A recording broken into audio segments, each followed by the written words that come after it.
Alright guys, we're recording now, so I'm going to get really serious.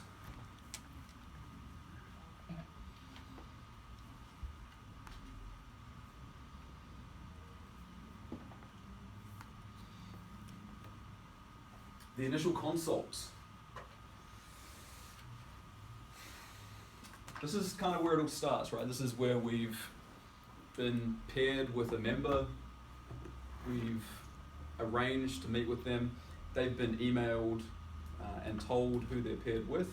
They've been given an educational piece that tells them a little bit about what you do and how the club differs from a lot of other clubs, including that they must meet with you. This is not an optional service. And this is sort of the run through of what we do in that first session when we meet with one of our gym members.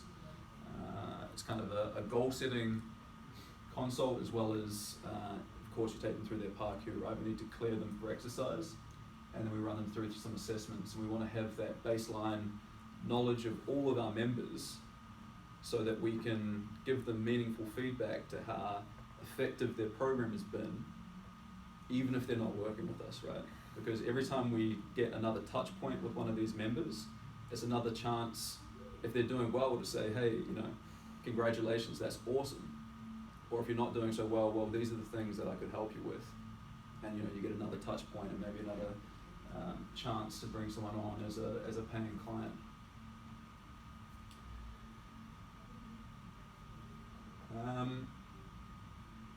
Nothing particularly important there that's not super high concept, high level sort of concept stuff.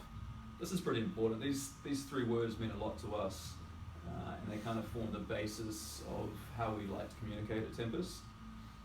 So empowerment, education, and inspiration are kind of what we'd like to instill in you guys, and then have you be able to deliver to our gym members. So just briefly, can we touch on what those words mean to each of us? Dani, you want to choose a word and how you might apply that to how you would deliver stages or working with someone at Tempest? Yeah, so I'll go with educate, because that's an important one. So probably the most important in my opinion. Probably. I mean, it's one thing to come into a gym and do your workout and then go home and then just ruin all the work and just done. So you need to educate them on, firstly, in the gym, what they should be doing, how they should be doing. Obviously, you don't want them getting hurt, anything like that. And then obviously the home exercise program like that as well. So look at their diet, lifestyle, so you can get them up and moving while they're at work, little things like that, get walking. The diet obviously is probably more important than the exercise, to be fair. So you need to be looking at that and telling them, giving them suggestions of what they can do to help improve that from where it is now. And along the way, just help them improve their lifestyle, and then obviously their training through the stages will get. Yeah, for sure. Absolutely.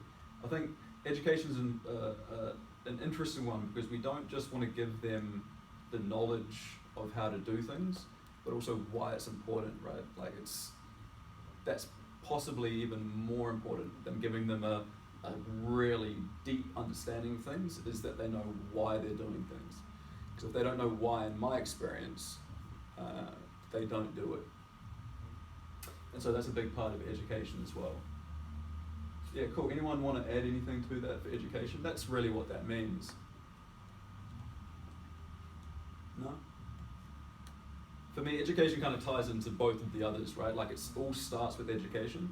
That's how we empower our members, and that's also how we inspire them. So that's kind of the real foundation for me. Yeah, I think just if I can touch on that, empower and inspire to me are sort of both intertwined. So think of them as somewhat as a synonym, I guess they are to a degree. How I differentiate the two would be, empower to me is the sort of instantaneous reaction from education. Inspiration to me speaks to a more long-term process. I don't think you can be inspired just with a short sort of win. That's for me more empowerment. You're empowered to arms, as we say.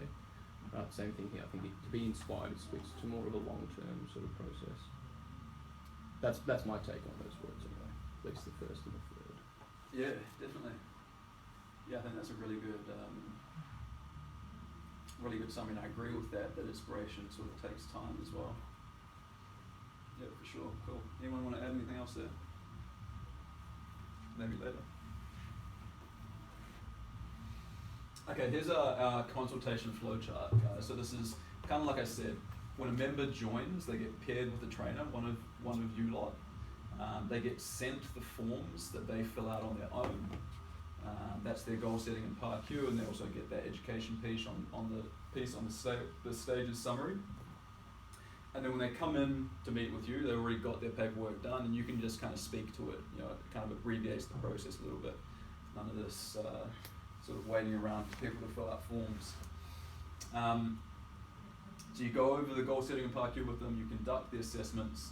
That involves discussing their daily action plan, you take physique measurements, you do performance measurements, which involve the FMS and the conditioning assessment. Like I said the other day, we don't assess strength because they can't express their strength yet in a safe and authentic fashion, so we don't bother with strength at this stage. And then we discuss stages with them, what it is that we do. The Part Q, this is pretty standard, guys. I expect you all to know what this is. It's contact details, it's a medical history, family history, injury history, exercise history, and a liability waiver. That's pretty standard, and ours is pretty standard as well. It's nothing too groundbreaking in it. Goal setting.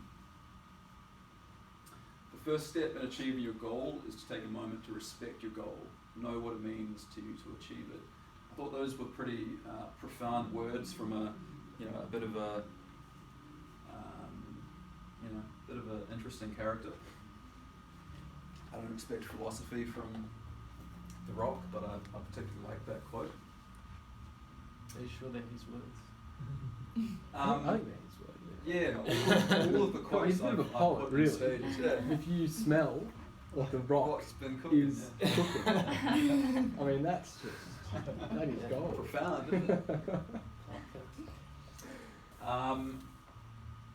Okay, guys. So this is the nitty gritty of this lecture.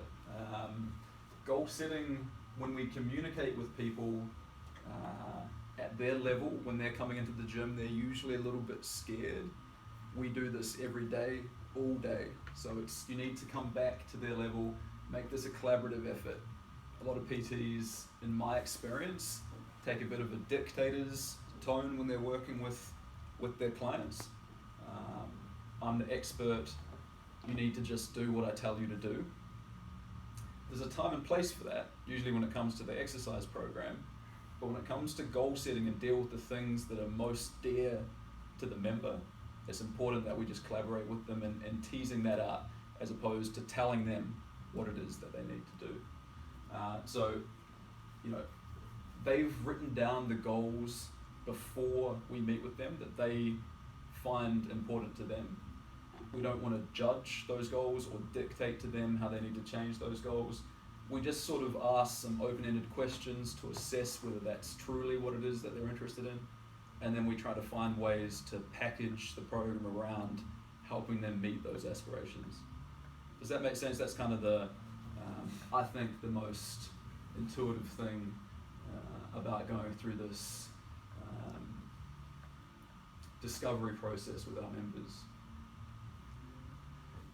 These are some of the questions that we might ask, right? Like, what is most important to you? How do your exercise and eating fit into this? What would you like to see change?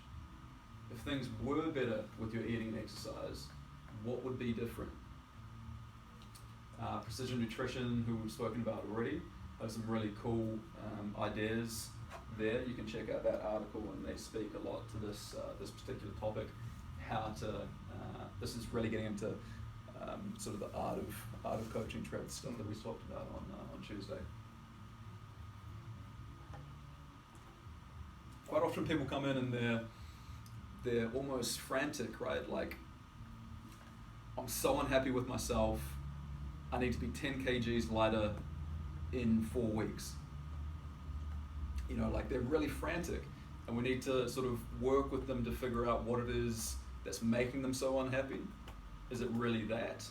And also manage their expectations. Like, how many years have you spent setting the habits that have gotten you this unhappy? You know, how many years have you spent establishing those habits? Is it reasonable to expect in 4 weeks to, you know, completely redo that habitual landscape and make these, you know, large scale changes? Like that's where it's our responsibility to be the expert, right? We know these things. They may not. They may think that that's a reasonable thing, or they may be very unreasonable. That's also quite common.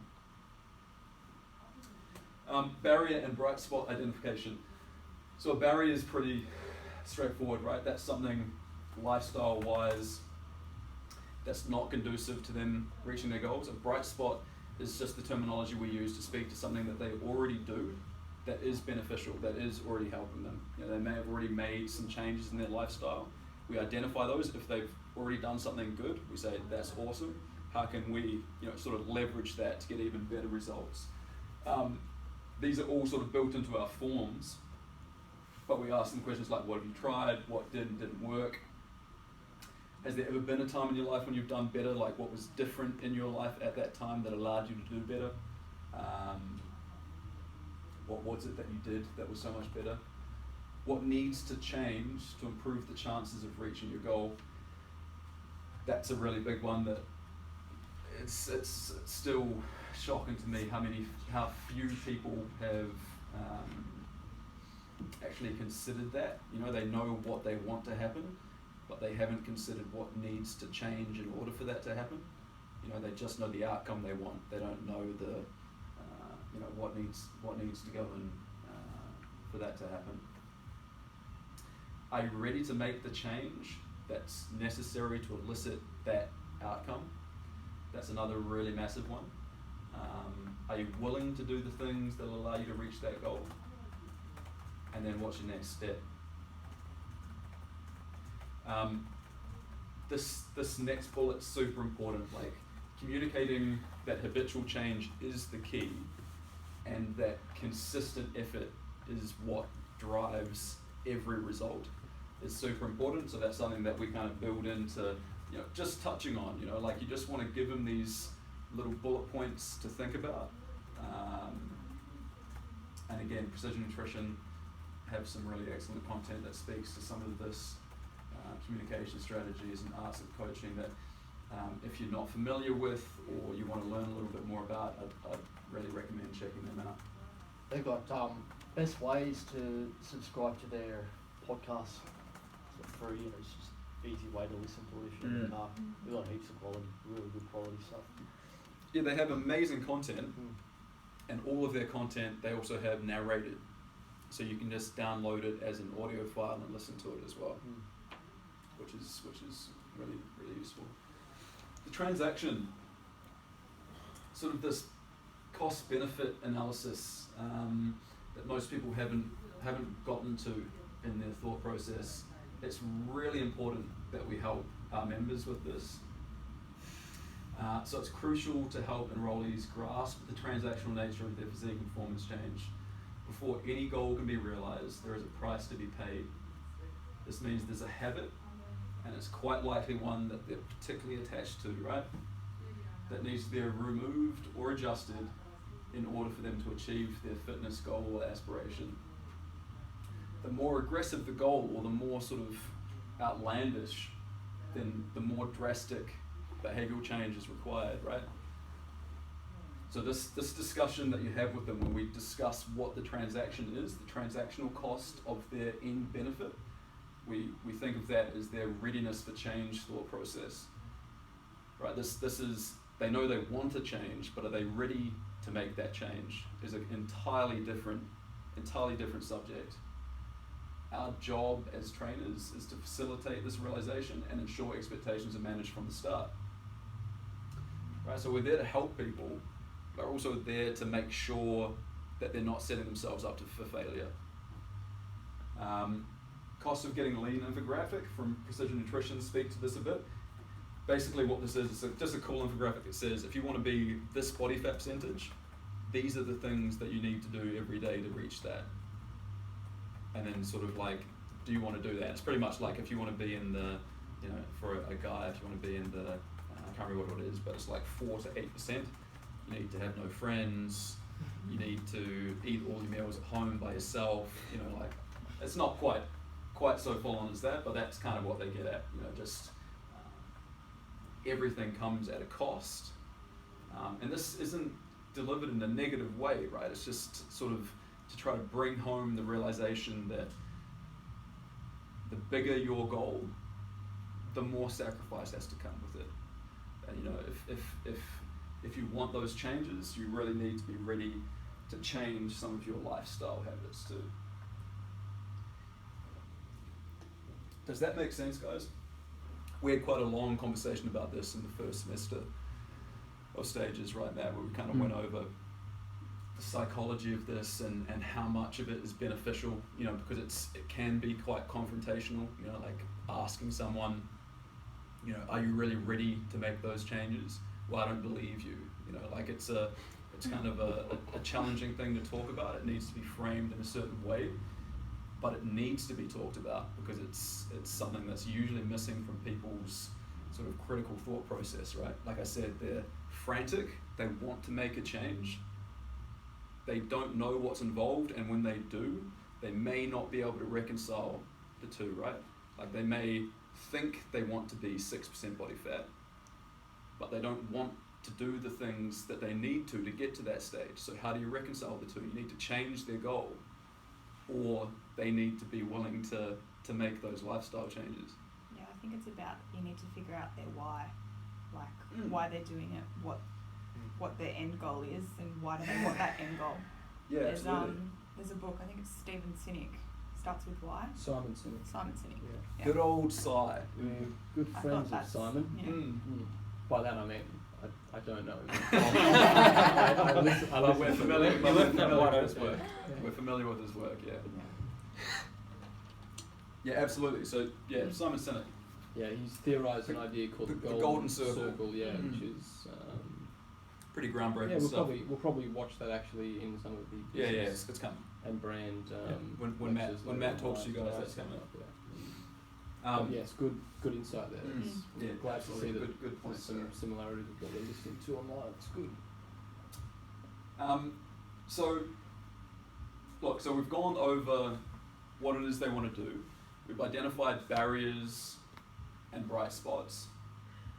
We've kind of tempered expectations, right? Like this is all within that initial assessment process. Once we've done all of that, we need to sort of hone in on timeline and just using that general SMART principle, right? Which is something you should probably all be fairly familiar with, just making a specific, measurable, attainable, relevant, and time-bound goal. I'm not going to do the cool thing where you have to define what each of these mean. They should be fairly intuitive.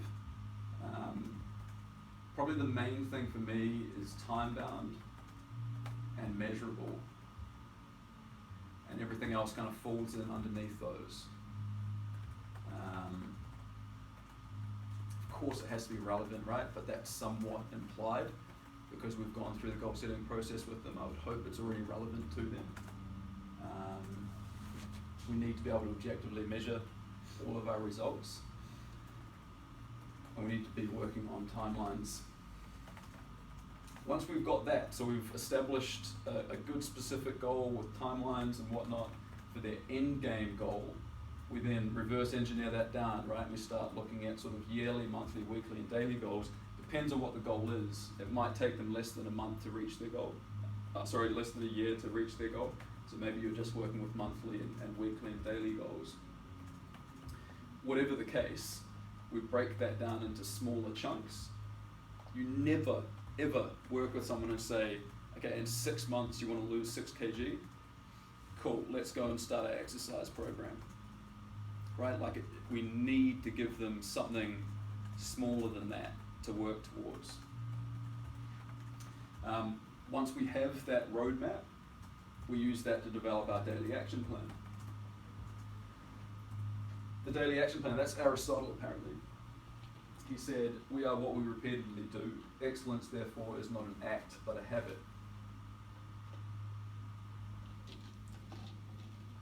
Awesome quote. got a great beard. We have to listen to him. Yeah, he does. It's a bit gingery, isn't it? Yeah. Before his He's got time. his perm on. Before his time with the beard. Habitual change. This is an interesting bit of research that I came across in a TED Talks. I checked out the literature on it, but it was looking at the success rates of habitual change based on the number of habits you try to change at once. Right? So probability of maintaining a habit for 1+ years based on the number of habits attempted to concurrently change. So if you put all of your energy into changing one habit, you have a fairly high chance of being successful for a year, right? And then that goes way down as soon as you start looking at more than that. So, even though we cover this, I promise you, each and every one of you will bite off more than you can chew with a client and try to work on more than one habit at once. At which case you'll come to me when it fails and we'll talk about which habit you're going to focus on in isolation, because we don't need the research to know that this doesn't work. I just know this anecdotally from my experience. If you're working on multiple things, people will fail at them. You want to choose a single habit for them to change and just put all the eggs into that basket until they establish that habit, and then you can move on.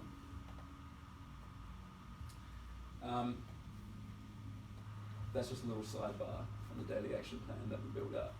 It's funny, because one of the things that you'll have to do in your exam is you'll have to develop a daily action plan. Right, that's one of the essay questions. One of our students, Giannis, from last semester, go through this, and I quite obviously emphasise the need for a single action, right? He gave me a whole list of things that he was going to do, just a litany of changes. He said, Giannis, we went over this like the entire lecture. We talked about choosing a single action. Yeah, but I kind of thought like they could benefit. No. Anyway, so we worked to develop 2 or 3 behavioural changes that they could do that would help, work towards their end game goal. But then we pick one, right? We pick the one that the enrollee feels most confident they can change and that has the largest impact on them reaching their goal. The first one is the most important, right? So when we're working with them, again, this is a collaboration, not a dictator sort of relationship. So we suggest an action they could take. They come to us with a goal. We suggest an action they could take. We ask, do you think that's feasible? Do you feel comfortable doing that? Are you confident in your ability to consistently perform this daily action?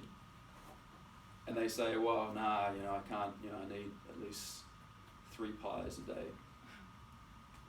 I say, well, what about if we just made that 1 pie a day? And they say, no, I'd need more than that. So, well, what about 2 pies? They say, yeah, well, I might be able to do that. I might be able to cut 1 pie out of my nutrition plan. And so, okay, well, let's do that. We know that's going to have a benefit for them, right? So the magnitude of the daily action plan is dictated by the member.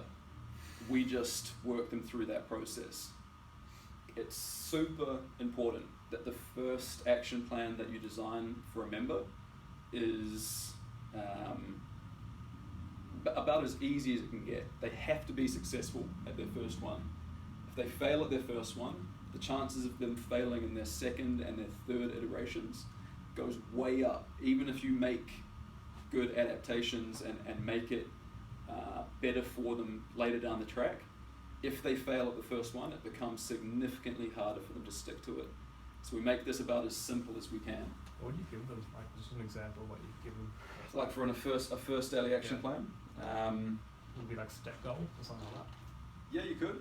Like 4,000, 5,000, because that's what you probably should track regardless. You could, yeah, absolutely. You'd have to ask yourself how they're going to track that. I mean, like your phone probably can track. Most people have a Yep. smartphone will track it. I think. At least, right? A lot of people Depend have on the age wearables now. demographic though as Yeah. well. Absolutely, yeah. Yeah, as That's- Rob that's- said, right, the magnitude is on them. Yeah. Right? So I walk in, let's say, you know, I'm a pretty fit guy. Yeah. You've said, Matt, I think you can do, 6,000 steps. How do you feel about that? Yeah. You know? And I'm like, yeah, 6,000. I can do that. I used to do that all the time. Back in high school, I used to track my steps. I was doing 10,000 a day easy. All right, cool. That sounds pretty good. Yeah. Whereas, someone else comes in, might be 2,000, might be 1,000, may not be steps, right? So you need to understand that the client or the customer here will always sort of govern and dictate. And you need to feel them out too, because a lot of people will come in, and Ralph can speak to this too, with this ludicrous idea. They're filled with, they're invigorated, they're empowered, they're inspired, they think they can climb Mount Everest tomorrow, right? So you need to temper expectations there. As Ralph said, the number one critical piece of the puzzle here, no, said piece of the pie, got me thinking about pies, Sounds good, doesn't it? is that it has to be successful. You need to be mission accomplished on this. So I would steer clear of steps or anything that involves tracking, reliance on digital, anything like that. Not to say you can't do it, but that would be my number one prerogative is just you could, clean. You could absolutely use steps. This second one, this low-hanging fruit idea of choosing the one that's going to have the largest impact, unless you're dealing with an extra sedentary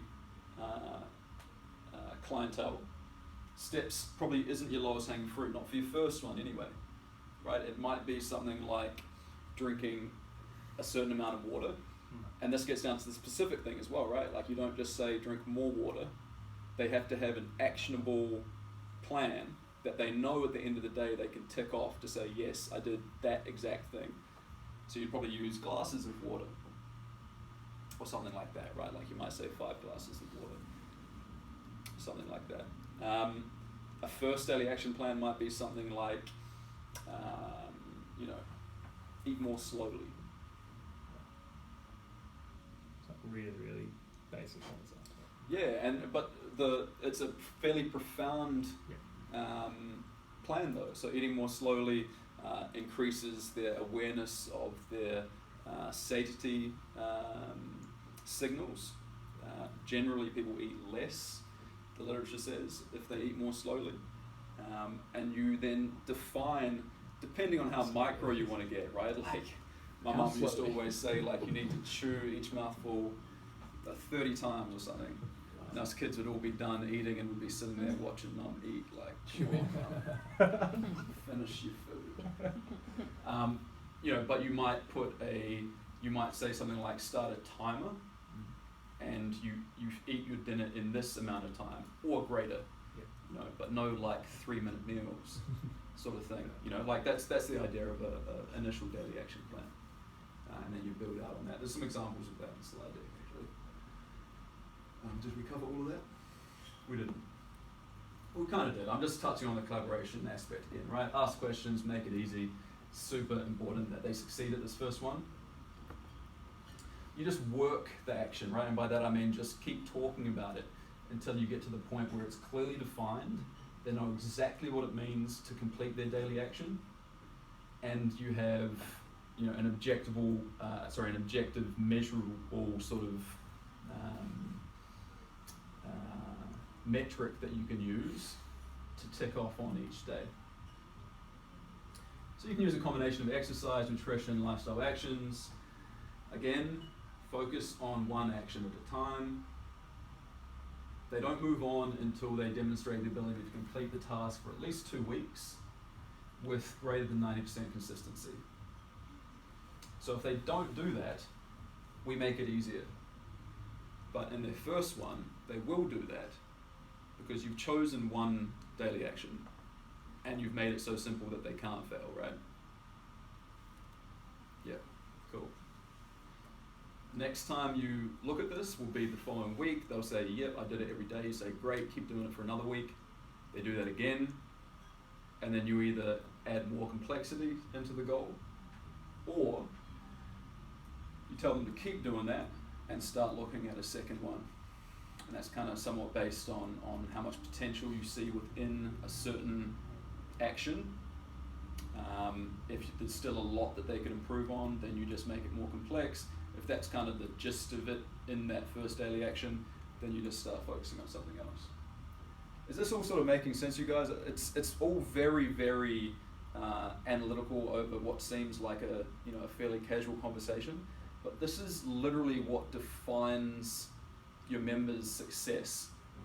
It's not your exercise program, it's the way you communicate with them, the way you temper their expectations, and the setup of the daily action plan is what really makes them successful.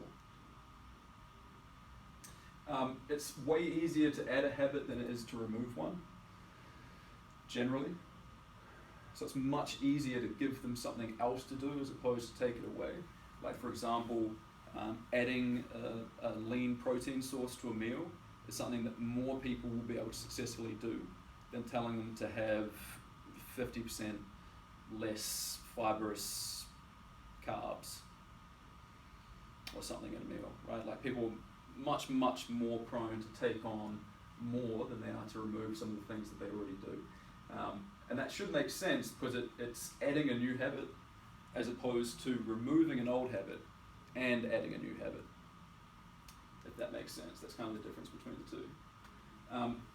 Pairing an action with something that the member already does on a daily basis is really, really good. That's that sort of... No, you're my hydration here.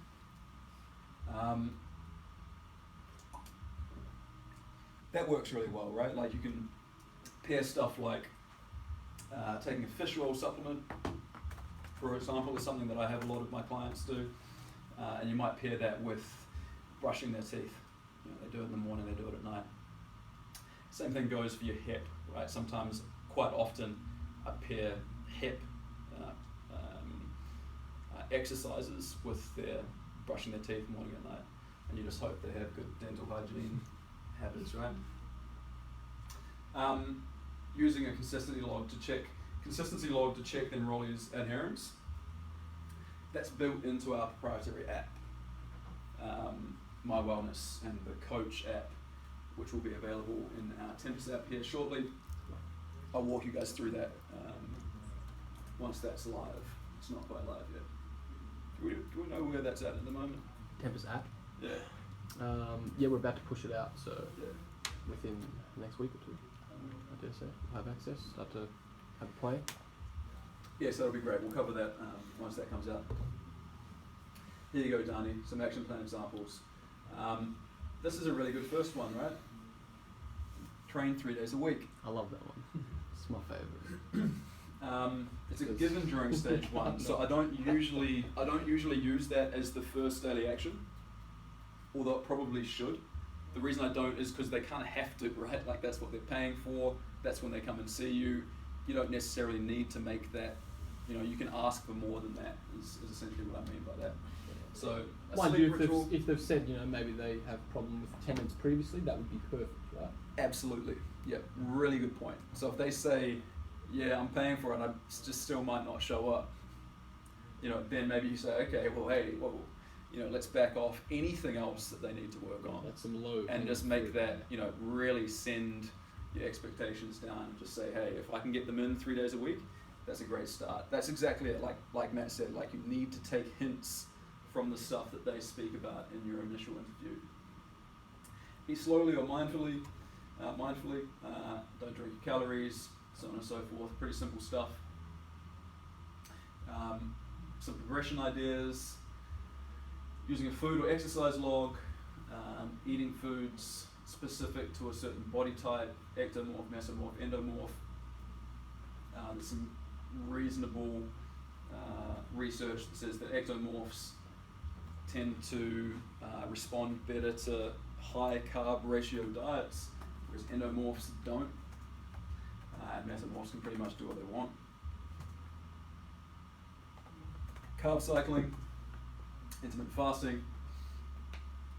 If you're not familiar with these terms, look them up. I'm not going to talk about them. It's not a nutrition course, but these are some of the methods that you can use as ideas for progressions.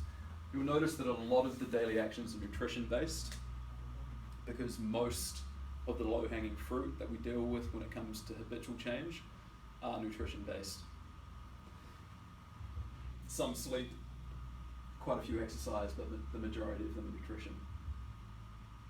again, don't touch these ideas until the enrollee has demonstrated mastery of those fundamentals that we spoke about briefly.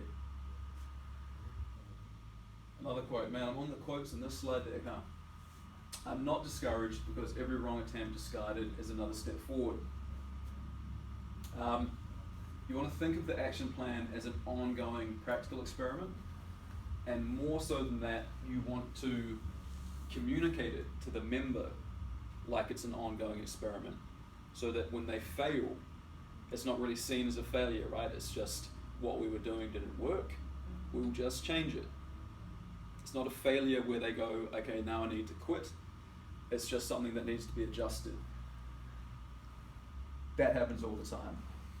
Man, that happens a lot, where people don't reach a goal in the certain time frame that they wanted to, and they give up. If we can manage expectations from the start that there will be some failures, and we just need to make adjustments, and that's all just part of the process in this experiment that we're testing on ourselves, it works a lot better. It just does. It works a whole lot better. We use outcome-based decision making, which is to say we measure things and then we make adjustments based on the measurements, not on how we're feeling. It's not a sort of emotional cue based decision that we're making here. Key to success is consistent effort, not getting carried away with inevitable short-term successes and failures. We also don't get carried away with successes, right? Like if it's successful, that's good because that's what we thought would happen, right? We don't go, oh yes, you know, we've done it. Congratulations, we can all go home. We just keep working. You know, what could have been better? What can we do next, sort of thing. Very few people are ever at their, like, I'm just happy. I'm just absolutely happy with exactly where I am. I don't need to change anything. Not necessarily from a physique thing, right? I care less about physique personally, but you know, performance-based is almost always something we can do better, right? We can almost always be stronger or more knowledgeable. Okay, review slide. Mark this one down. This would be a good one for your summary sort of study over the weekend. This is everything we've spoken about so far. So reviewing the PARQ and the goal setting forms, refining the goal that they've already established, we make sure it's relevant, achievable, and objectively measurable. We identify barriers and bright spots as they pertain to that goal. We discuss the transactional nature of their fitness change. We granularize the goal, so that's that reverse engineering their goal down into more manageable chunks. We create a daily action to attack that goal. They need to be 90% confident they can complete it. And then we just track, collaborate, and modify based on the results of them working on that daily action. Just a few little bits and pieces. Characteristics of success. In the beginner's mind, there are many choices. In the expert's mind, there are few. Ain't that the case? The older I get, the more experienced I get, the simpler my thought processes become, that's for sure. Simplicity. Speaking of, people who consistently excel share one frequently recurring characteristic. It's not that they have the most knowledge or some secret advanced source. They just do the fundamentals very well. Start simple. Consistency, already spoken about it. It's really the key to everything, right? This is how you form habits, is by taking consistent action. And consistency relies on simplicity, that's for sure. Communication. It can't just be the FaceTime that we have with our clients. That should be fairly straight, you know, sort of easy to understand. We don't see them enough to just use that time with them and hope that they're successful the other 90% of the time that we're not with them, right? So whether you use an app, a social media group, email and text, which is my preference, we just find a way to have some sort of ongoing open communication with our clients. engagement and feeling like you're being well taken care of, really important for buy-in. That's for sure. That should go without saying. We have an app for that at Tempest, right? So that's useful. And again, we'll cover that when we have that live. So just very quickly, with that app, you can have that direct communication with Mm. messages and whatnot. Mm. Okay, cool. Nice. Yeah, it's pretty, Yeah, I can actually. pretty sweet. Yeah, it is. At the end, we've got about another half hour, but at the end, I'll show you the app. Can I be excused? Can you tell me about the bathroom? Yeah, Yeah. absolutely. Yeah, Past let's the let's kitchen actually just on take a the- bathroom break. Okay. We're all going now, don't we? It's an exodus. She's like, I was trying to get away from you guys. Just down that narrow hallway First by the floor. kitchen. It's not that narrow, mate. Well, depends how wide you are, I guess. Not very. No. You are a small man. That was fighting words. If we weren't recording now, we'd be in trouble, mate. if we're not. That's on Okay. record. That's on the record. I hope that's still recording. Yeah, you're lucky it is. Yeah. Have any of you guys had a look at this ParQ?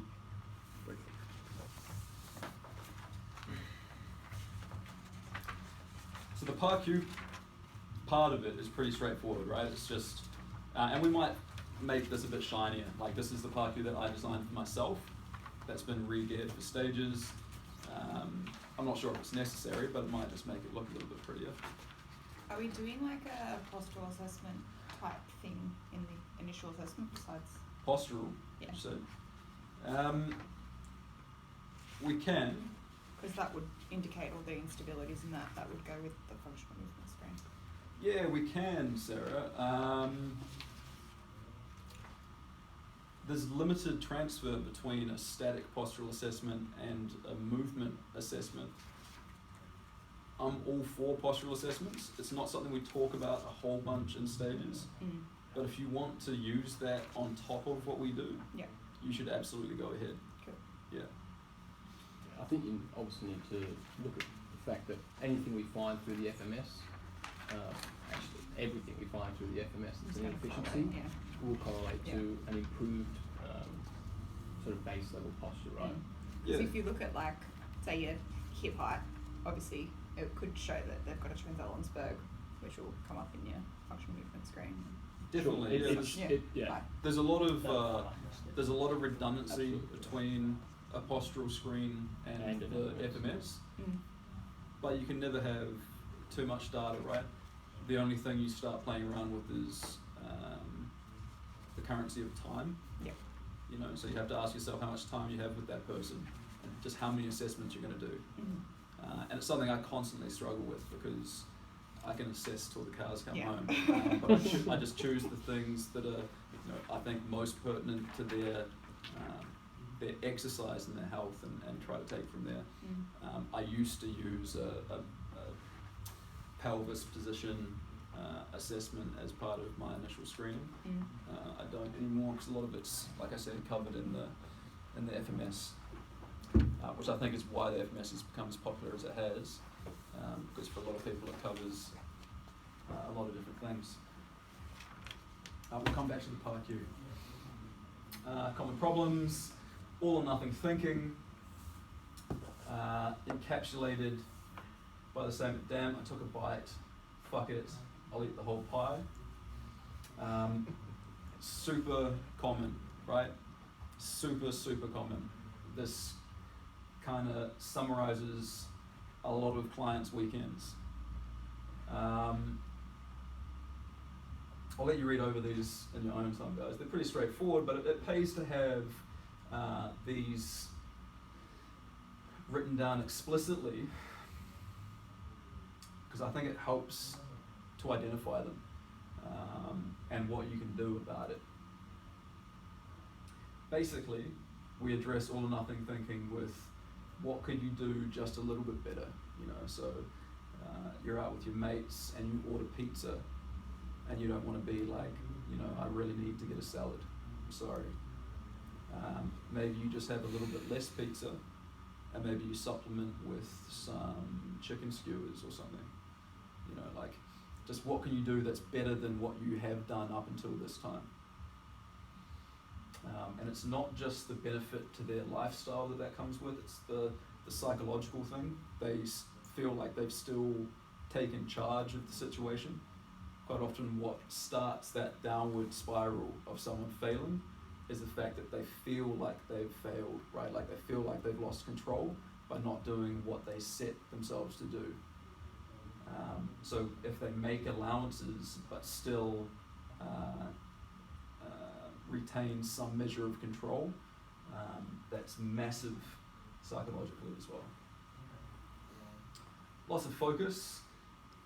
People come in, like I said, frantic, super motivated to start, and quite quickly lose interest and decide that it's not worth it. Right? That's just the brutal truth of it. One of the things I like to do, this is sort of an optional thing, a personal motivation statement.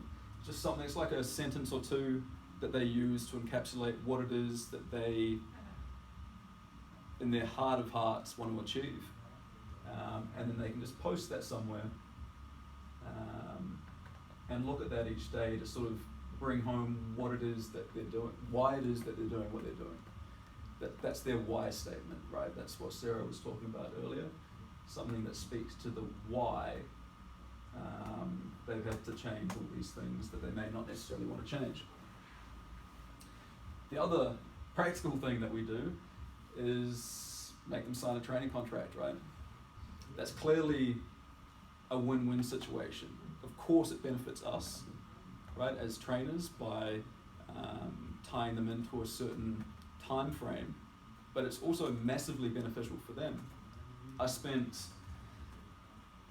I don't know, probably 80% of my 12 years as a trainer not using contracts because I thought that it was harsh on the client. It's just in the last couple of years that I've started coming around to the use of contracts. You started working with me. Pretty much. Rigorous contract everything. Massive contract dude.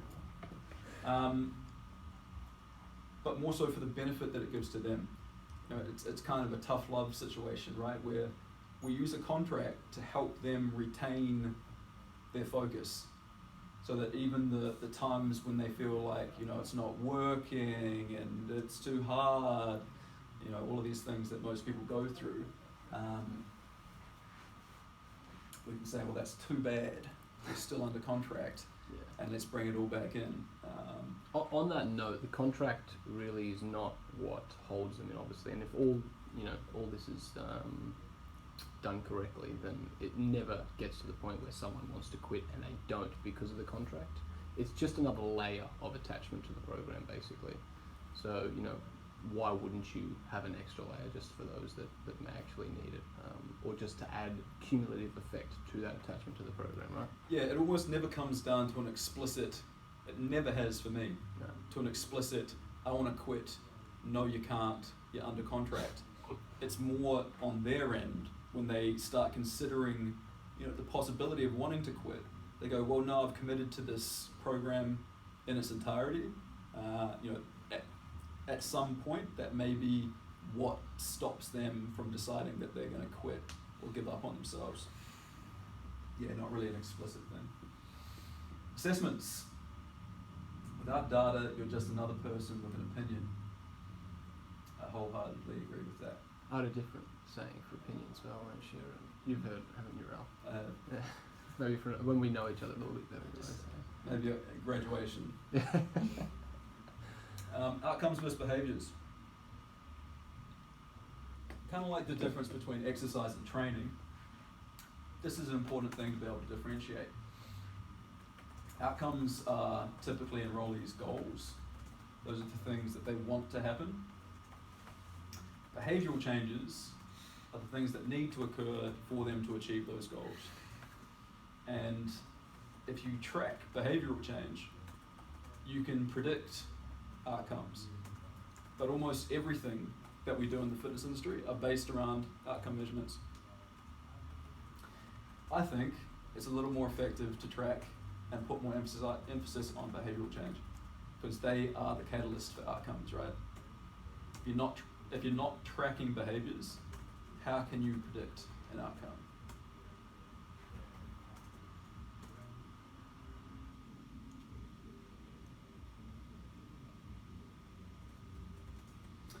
For behaviour change assessments, we use things like mood quality, food, hydration, sleep.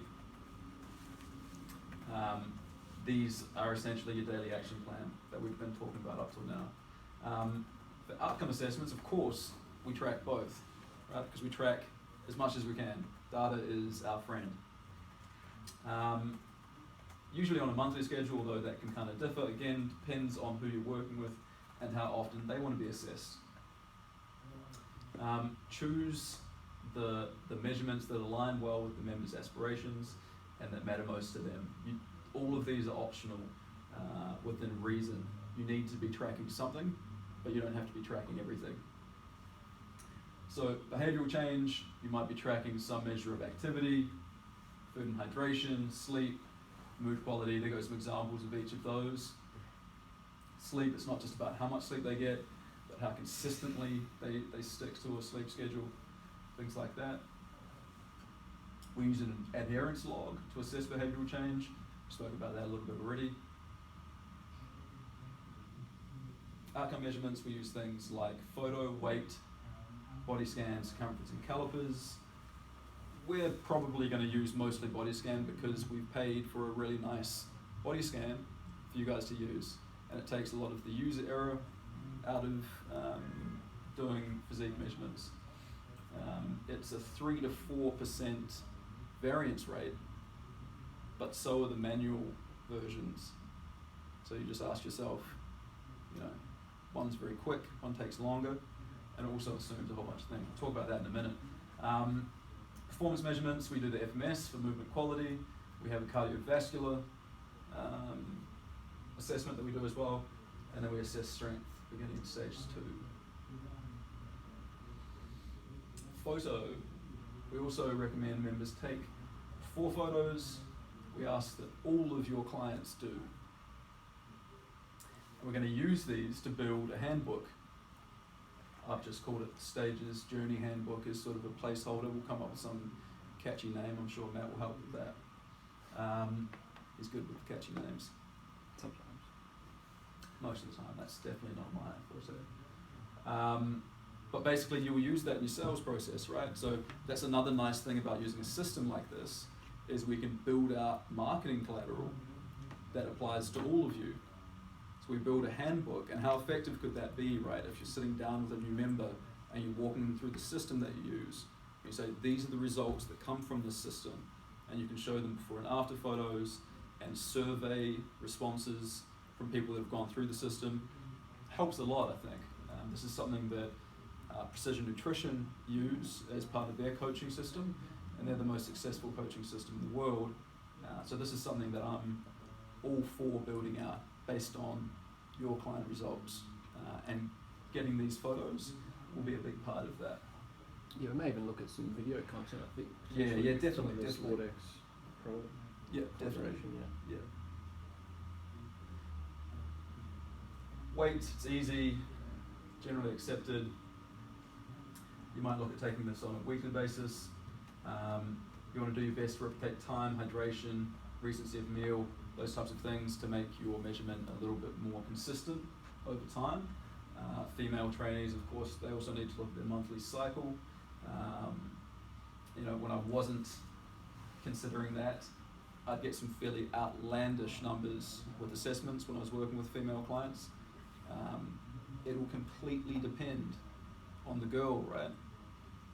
Like some women will get super bloated and maybe have much greater water retention than others, depending on the person. So that's worthwhile to consider as well. If you're doing it on a consistent time frame, within the day, each month, that's built into your system, right? It's only if you're irregular with your assessment dates does that become a problem. Body scan. Familiar face or side profile. Mm. Who's been in there to the pop-up we've got there at Hornsby? Everyone been in there? You haven't? Anyone else? No, jeez. Yeah, I do. Nobody has. I know Sarah has. Sarah, well done, Sarah. Jess, I thought you met with Dave. Did you not? No, you thought wrong. Yeah, Sarah, you met with Dave, right? Yeah. Okay. I'd recommend, well, actually, we'll probably see it. Who's coming on to this is a tangent, sorry to interrupt. Who's coming on to Filex next weekend? Anyone? Yeah, I'll probably get I it. know there's been messages to don't act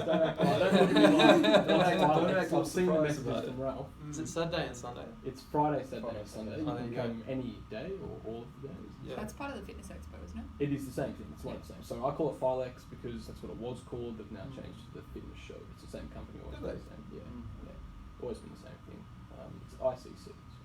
Anyway, more on that later. So back to you. Okay, back to me. Body scan. Yeah, like I said, a useful thing to be able to do. Basically, this gives us their weight, gives us their body fat percentage estimate, and it breaks it down left and right sides of the body, segments of the body. It's quite a nice little readout that you get from it. You can challenge the accuracy, but if it's used well, you can't challenge the consistency. And that's really what matters. We're not looking for clinical level accuracy here. We're just looking for a consistent change over time. Some sort of positive change in the body scan measurement. Circumference measurements, we'll run over all of this stuff when we get into the club if you decide that you want to use them.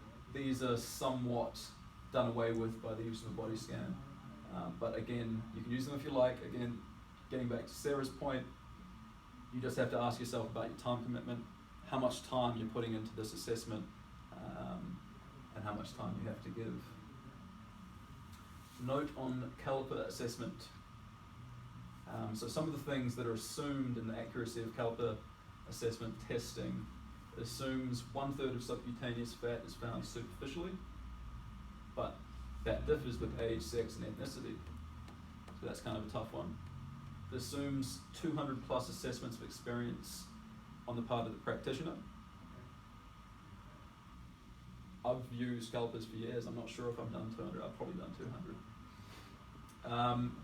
Still only measures to within plus minus 3.5%. Pretty shit, right?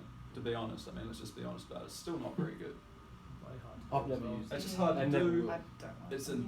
It's it's intrusive. Like there's not a lot going for it in my mind. So I think we'll for the most part be sticking with the body scan.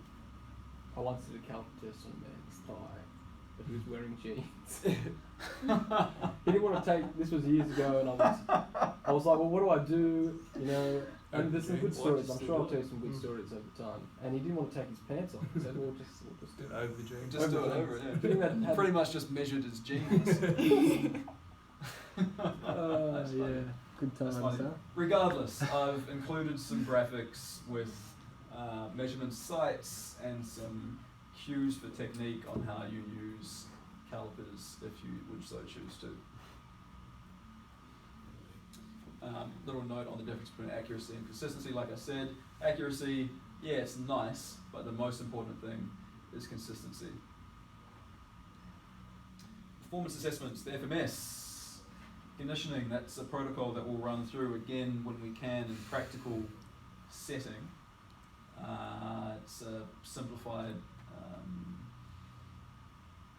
Bruce protocol, essentially, treadmill VO2 max estimate test. Or we have Bruce protocol, which is a little more clinical. Again, like I said, we'll run through our cardiovascular Separate to our testing. elevation test? What's that? Is it separate to our elevation test? Elevation test, I'm not sure. I One think minute. elevation test would just be sort of the umbrella term that both of these are caught under. Yeah.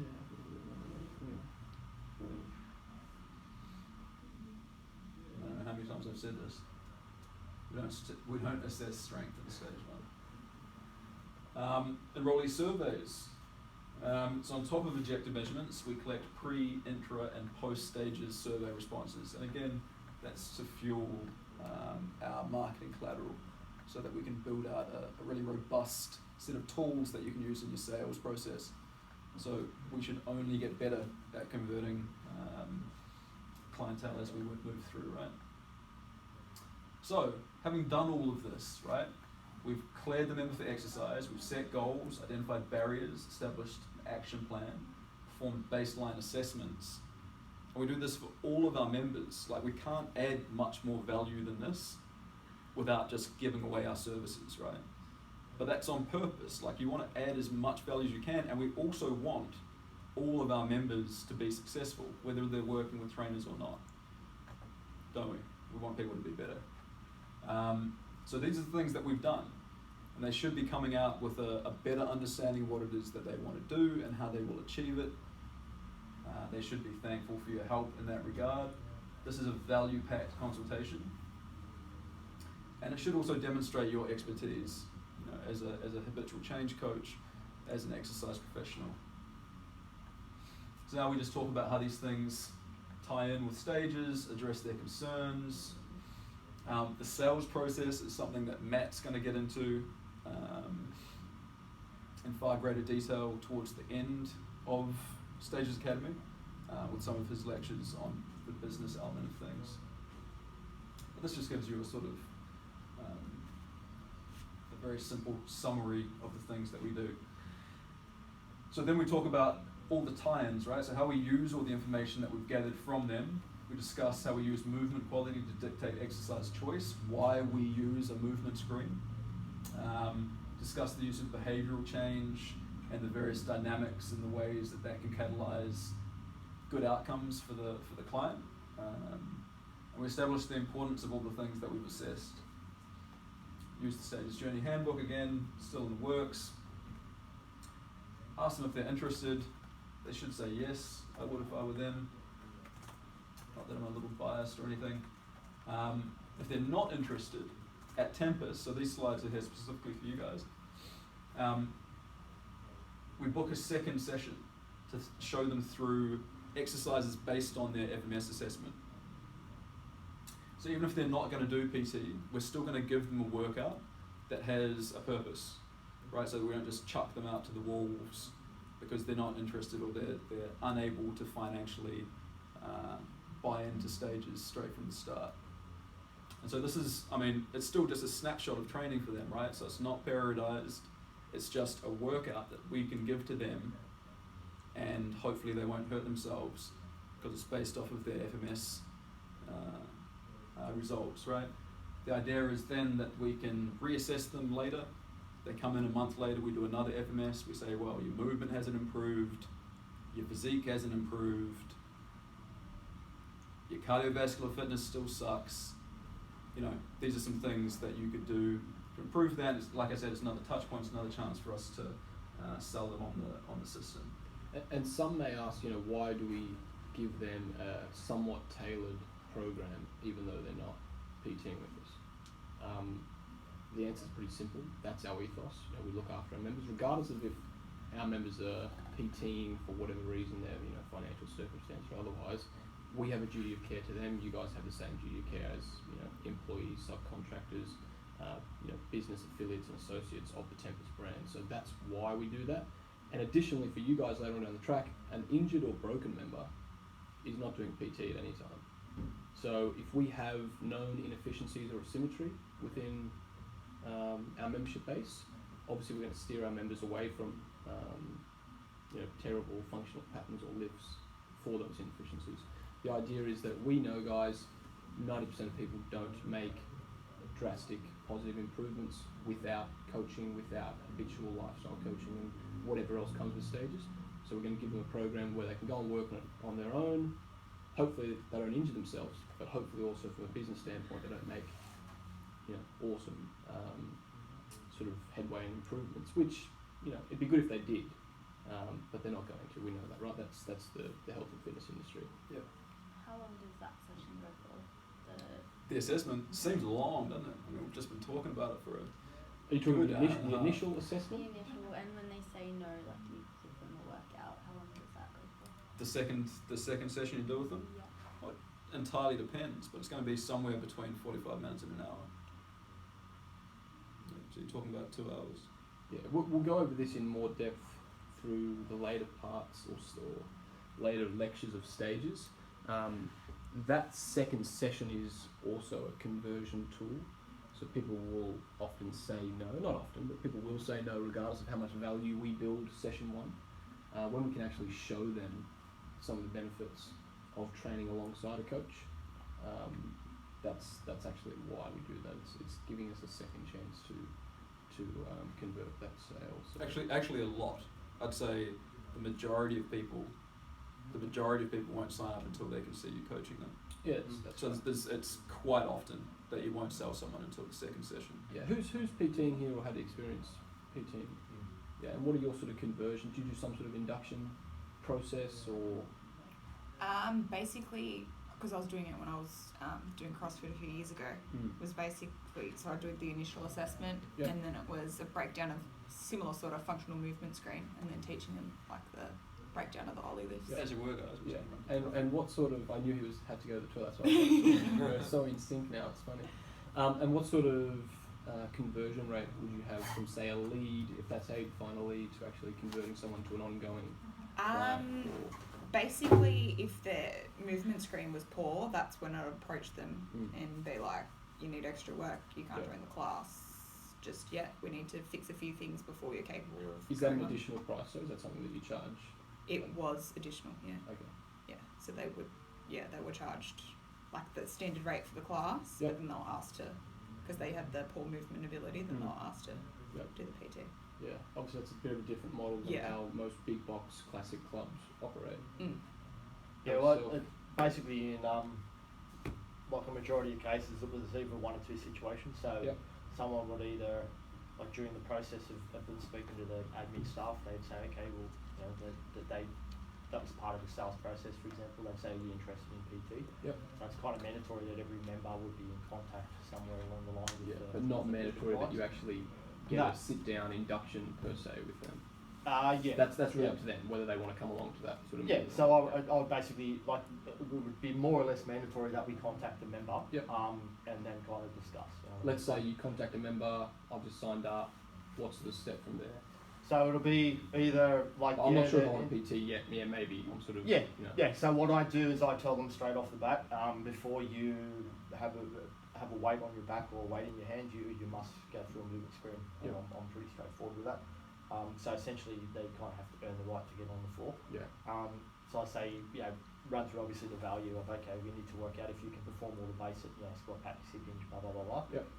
And then that's obviously the opportunity similar to that where you can come in and go, right, obviously I'd speak to them first and go, what are you doing? What have you been doing? Goals, all that sort of, briefly touch on it. So I'd offer a free consult. Yep. Say, okay, we'll sit down for 3/4 an hour or whatever, go through, what they've been doing, and touch on the goals.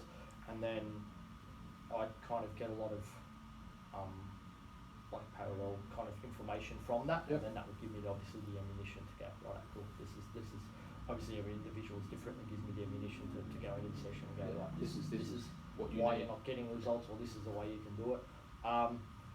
Conversion rates. What are they like? Yeah, fairly, conversion rates were fairly good. Look, I'll be honest, I kind of said to the club, obviously being in Anytime, they're like, they pump you money, you get 3 free sessions. Yeah. So I'd contact the member and go, 3 half-an-hour sessions is more or less a waste of time, so we'll condense that to 2 45s. First one would be a consult movement, and then I'd put them through the screen. So, probably at least 8 times out of 10, I'd convert to being a member. Yeah. And you can generally From pick those up. 2 sessions. Yeah. Yep. So the first one, I tell them straight off, we're not going to be exercising because they turn up with a towel and water bottle. So it all depends, but generally it'll be broken down into the 245. First one, movement. Second one, okay, this is how we apply it. This is some of the exercises that you have to use. Yeah, that's what we, by denomination, you've sort of found your way to that through Anytime's protocol. My protocol at all my clubs, and especially more recently here at Bondi, has been mandatory. Members get 2 induction sessions. One's your assessment, PARQ. Your second is actual gym time, going over hopefully what we found and discussed. Session 1, our conversion rates at Bondi are probably just above 50% from people completing that assessment. We don't expect to have such a strong conversion at Tempest because we mandate that everyone does both sessions. When I say we mandate it at Bondi, difference there is we say you must do this at Bondi, but you can still use your gym membership.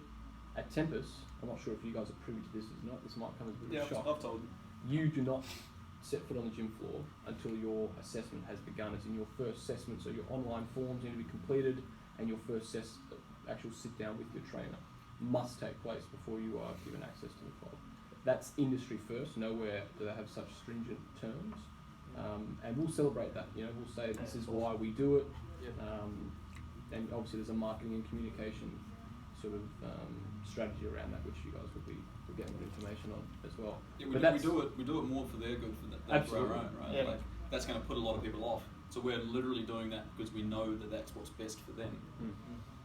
Yeah, so, you know, with those sort of numbers, like we're currently at 350 foundation members, and we expect to have 400 to 500 by the time we open, so that's about 100 inductions thereabouts for each of you guys Oh yeah, we're going to have a to handful. get through before anyone can train. So you guys will get quick at this Yeah. process, and you'll have plenty Yeah, of lots reps of reps. up. Lots of reps. With that second session, would you be looking for more like an acute response, so working them a little bit harder so they, you know, get hot and sweaty, they have that bit of pain, because that's what they probably want to feel? Does that scare a lot of people Yeah, though? as Not No, obviously not too hard. It'd be Yeah. mainly not acute, particularly. Yeah. Obviously, everything we do is somewhat devoid of that And applied logic. by not particularly what Matt means is not at all. No, yeah. That's what I mean. We literally don't do that at all. Yeah. And if they ask us why, Hmm. we just explain to them why. This is one of the places where we do act as a little bit of a dictator. Right? Like we do less so in the habitual change coaching. When it comes to the exercise program, this is the difference between training and exercise. That's why we talk about it here, so that you can educate them as well. Like we're not here to sort of feed your own perception of what getting fit is about, which is if I'm not working to the point where I'm in pain, I must not be getting the results that I desire. Not really the way it works. Yeah, what that'll look like that second session more than likely are predetermined workouts, short. I think you're about to talk about it. Short predetermined workouts that have been created, taking into consideration their FMS. So as I Yeah, said- we've been calling it essentially stage 1 light. yeah. Like that's what it is. You essentially just assess their FMS score and apply the same rationale that we use here. It essentially takes all of your programming time out of it. Like most PTs starting out, I forget this because I've been doing it long enough, but a lot of PTs when they start out will spend 2 hours writing an exercise program. What takes me like 1 minute, 2 minutes, you know, because you just have dictates based on your FMS score, right? Everything is purposeful. Everything is just steered based on the FMS score. So you're not thinking about like, oh, what really crazy cool exercise could I do with this person? You're just doing the fundamentals that are again predetermined based on FMS scoring. Yeah, and look, hopefully after the completion of this certification, you won't question that either. It'll just be common knowledge of, well, this is what it is, right? Like it's simplicity. And look, at the end of the day as well, if you're saving time writing programs, because if we're saying to you from a business perspective, you must give 45 minutes of your time post an initial assessment on the gym floor with our members, then we're going to save you as much time by having really strong programs to deliver to them that you don't have to think about. They're just there, ready to go, which means you can spend time building rapport, actually delivering a kick-ass session, and using some of the conversion tools that I'll be giving you guys later to actually secure them as a customer. At the end of the day, we make no reservations and apologies about pushing the sale, per se, onto a customer, because we know the results from stages are absolutely unequivocally superior to those members that are not training with the Stages Certified Trainer. So we'll always, everything we do at Tempus revolves around our personal trainers and pushing clients, and thus, obviously, economy, currency to you guys, right? We want you guys to be successful, we want you to be prosperous, but we'll talk more about that and some of the tools we use. You know, the 4-week reassessment, that's a massive one. That's really exciting, I think. Yeah, and 3 month and annual. Yep. I don't want to cut off the conversation, it's great, but one thing I want to do before we run through an assessment each week, guys, is actually talk through the assessment. I've got the assessment in my hand. I just want to talk through some of the questions. So can I get computers shut, notes away sort of thing, no writing things down, so that we can just talk through this. So this first assessment's just based off of these first 2 lectures, right? Jess, did you get through the slide deck for that first lecture? Yeah. Feel bad for JJ. I hope you guys I don't. spare him a thought. I'm going to be catching up with him over the weekend to make sure that he's up to speed, but he's now missed both lectures. It's a good test, I guess, of the slide decks to see how effective they are. You need to be able to speak to what the 3 different stages of the training system are. You've already done that for me. Can you all sort of explain Gray Cook's quote, "First move well and then move often"? Do you have a gist of what that means? Jess, do you know what that means? First move well, then move often? I think it means you want your mobility and flexibility right before you add any load to your movement. Yeah, load or volume. Yeah, before you add any type of capacity. That's perfect. Yeah, you guys got that? So what Jess said, or in your own words. What Jess said is good. Just say that. It's easy Can we stuff. just write the answer what Jess said? No. Need to know how we differentiate proficient and non-proficient patterns, and then how we use that information to guide exercise programming, like what that means, right? So when we talked about non-proficient patterns, we just said we don't load them. We use that very lucid quote from Gray Cook. If a pattern's non-proficient, we don't load it until it is proficient. That's how we use it to steer our exercise programming. As a general rule, Trev, what is the relationship between volume and intensity?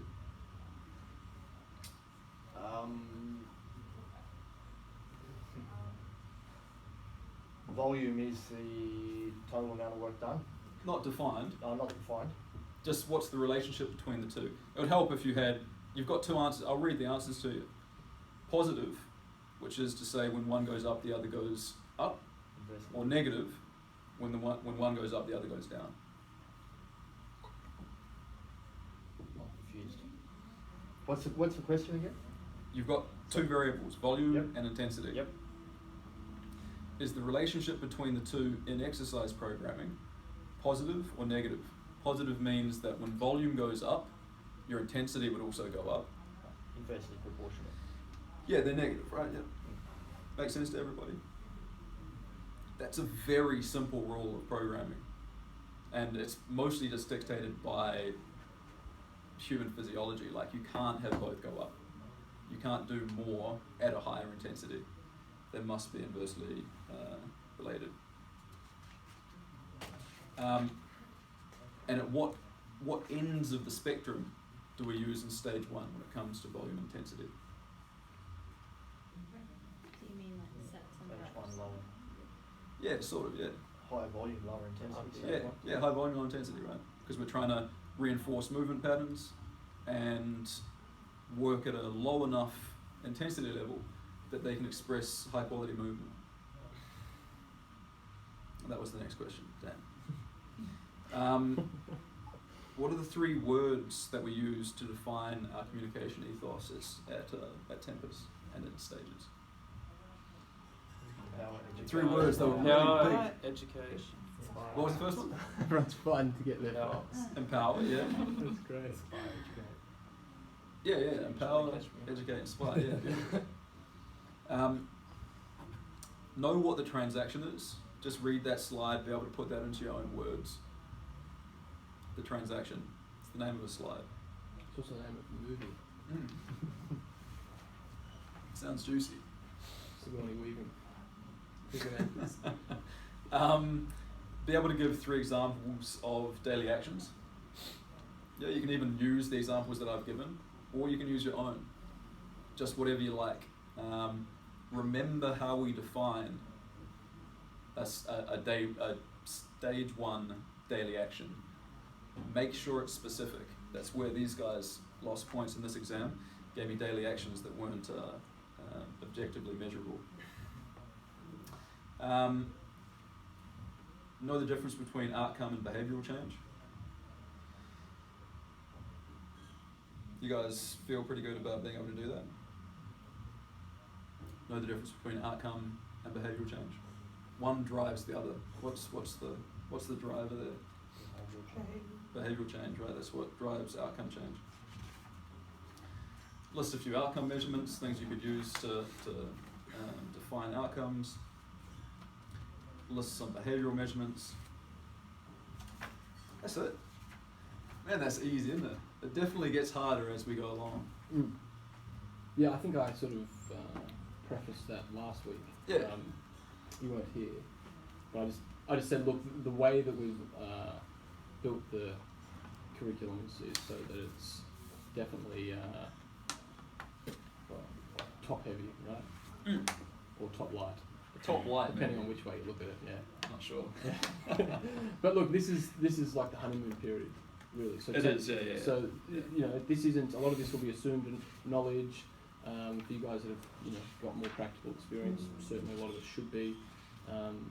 So look, have we given the guys some reading material or some suggestions for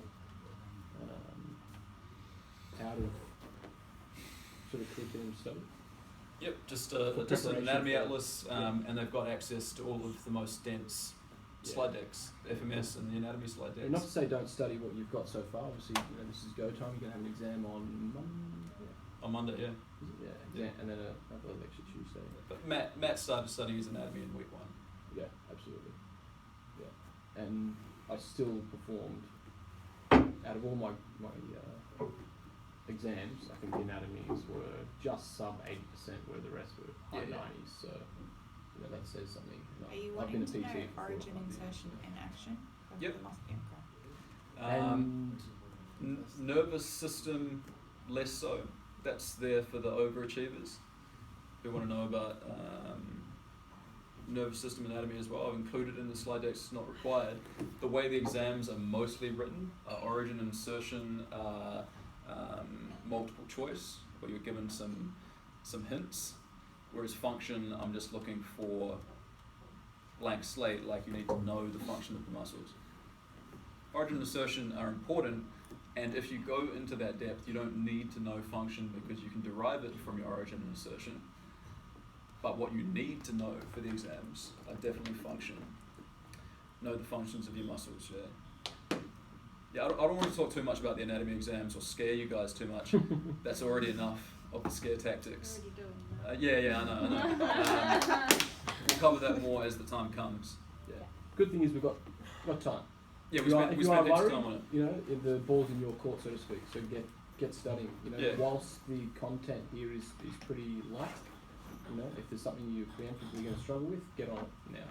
This is certainly a full-time workload. Although it's depending on how efficient and productive you are, this is considered a 10-week full-time intensive course. So make sure you apply yourself and give yourself enough time. I wanted to go over the PARQ forms together.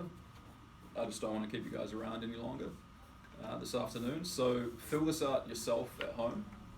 Fill out the whole thing just to get a feel for what the form's like. Formatting's a bit off, so you've got one completely blank page. And then I'd also suggest going over it with someone else. Just to sort of start familiarising yourself with the way it works. Essentially, the goal setting part is really nice. It gives you all the lifestyle information you need, and then there's a page, it's page 8, which is for the trainer to complete, which is essentially the way that you consolidate the information that they've given you in order to build your daily action plan. So it just kind of summarizes all of the data that you've gathered and gives you a clear path to build out your daily action plan. You guys see that on page 8? And then you've got the assessments and stuff on the subsequent pages. So have a look at that. We went over the assessment. Let's get out of here. Any questions for me, guys, before you go? Jess, I've just got a form for you to fill out before you take off. Yeah. Do you want me to come in Yeah. Yeah. Yeah, that's fine. Oh, how long is it? What time do you want to do? I think like 1:30. What time is it? Anyway, 2:30, isn't it? 2:30 is Yeah. the set time, yeah. But I can get some work done from my computer, so I can be there a little earlier. Yeah, it's like 1:30? Yeah, that should be safe. Yeah, I'll be there from 1:30. So the room is booked. I should just tell you guys this now. I believe it's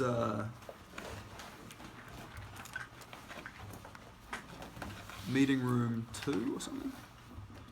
Are you guys familiar with the library on Macquarie here?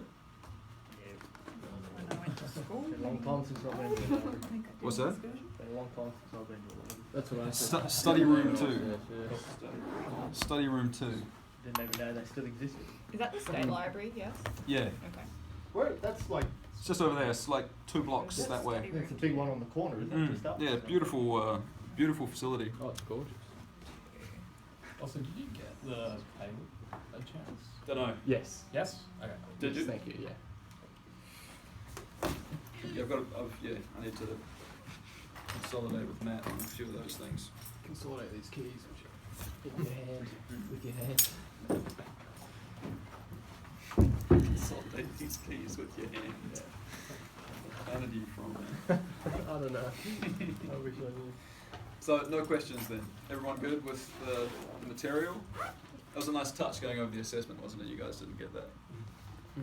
No, we didn't. That's all right. I don't need any handouts, mate. Handouts. Just whilst we were here, I've managed to Transparency. secure you guys all tickets for Filex. So if you would like to attend, you've got a free pass. So it's Sweet. Friday, Saturday, Sunday. So I'll make sure I get them to you before next weekend. I'd suggest going. Yeah. Trade show's great. You can actually look at exhibitors, have a look around. If you want to wear, you don't have your uniforms yet, so sorry you can't wear them. But even just to network, it's Any, great. any because chance they'll be done for next weekend? I could push them. I'm not sure if you guys really want to wear uniforms. Why not? Represent. Yeah. Very good. Let me see what I can do. Yeah. Are you guys having a booth there? We do have our pop-up relocating Oh, there, yeah, sweet. so we'll be there. Myself and Ralph, as well as Brett, are part of the business summit, so we'll be there Thursday through Sunday. So it's a really good event. I've been, a couple of times, and it's always accelerated my sort of industry knowledge and networking and that sort of stuff. So definitely get along. It's free as well, so you have to be there. It's over in Darling Harbour, ICC. So I'll get you more info on that before the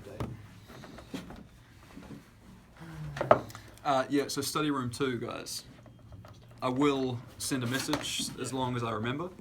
But if I don't, you now know. Study room 2 at the State Library here in Macquarie. Yeah, I'll tack it into you.